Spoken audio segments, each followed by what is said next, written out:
देश में फिलहाल किसानों के लिए उर्वरक की पर्याप्त उपलब्धता है, लेकिन अगर पश्चिम एशिया में चल रहा संघर्ष लंबे समय तक जारी रहता है तो आने वाले महीनों में समस्या पैदा हो सकती है। यह जानकारी सरकारी company fertilisers and chemicals Travancore limited FACT के एक वरिष्ठ अधिकारी ने दी है। फैक्ट दक्षिण भारत के राज्यों में उर्वरक की बड़ी आपूर्तिकर्ता कंपनी है।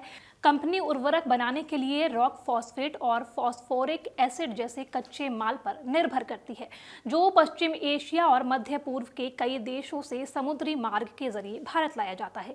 कंपनी के प्रबंध निदेशक एस शक्तिमणि ने बताया कि फिलहाल देश में यूरिया की पर्याप्त उपलब्धता है और खरीफ सीजन के लिए कोई समस्या नहीं होगी। उन्होंने उम्मीद जताई कि युद्ध की स्थिति 1 महीने के अंदर सामान्य हो सकती है।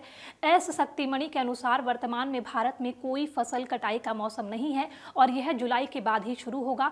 उन्होंने आश्वस्त किया कि खरीफ मौसम के लिए यूरिया की पर्याप्त उपलब्धता है और उम्मीद है कि युद्ध की स्थिति 1 महीने के अंदर सुलझ जाएगी। इससे किसानों को कोई समस्या नहीं होगी। हालांकि उन्होंने चेतावनी दी है कि अगर यह स्थिति 6 महीने तक बनी रहती है तो अगले फसल सीजन यानी रबी सीजन में उर्वरक की सप्लाई पर असर पड़ सकता है। इस संभावना को देखते हुए सरकार और कंपनियां पहले से ही जरूरी कदम उठा रही है। फैक्ट न केवल मध्य पूर्व से बल्कि ऑस्ट्रेलिया से भी गैस प्राप्त करती है। वर्तमान में गैस आपूर्ति में कोई बड़ी समस्या नहीं है। हालांकि कुछ स्थानों पर अस्थिरता है, लेकिन यह उर्वरक क्षेत्र के लिए चिंता का विषय नहीं है। अधिकारी ने यह भी बताया कि केंद्र सरकार ने विभिन्न कंपनियों से डाई अमोनियम फॉस्फेट और डबल सुपर फॉस्फेट के स्टॉक की खरीद कर ली है, जिससे कोई समस्या उत्पन्न नहीं होगी। बताया गया है कि अभी कंपनी के पास करीब 1.4 लाख मैट्रिक टन उर्वरक का स्टॉक है।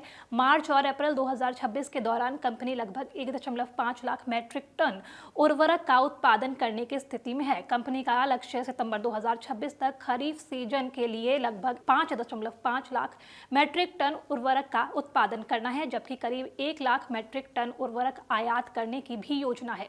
कंपनी ने कहा कि किसानों को घबराने की जरूरत नहीं है। सरकार के सहयोग से उर्वरक की सप्लाई बनाए रखने के लिए हर संभव कदम उठाए जा रहे हैं।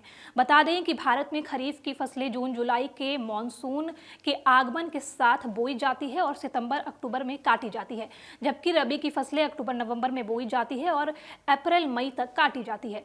यूरिया का उपयोग दोनों मौसमों में पैदावार बढ़ाने के लिए व्यापक रूप से किया जाता है। आपके राज्य की खबरें, आपके शहर की खबरें सबसे पहले जानने के लिए देखते रहें अमर उजाला। चैनल को सब्सक्राइब जरूर कर लें और पाएं हर अपडेट।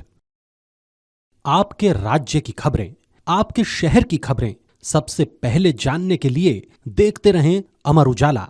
चैनल को सब्सक्राइब जरूर कर लें और पाएं हर अपडेट।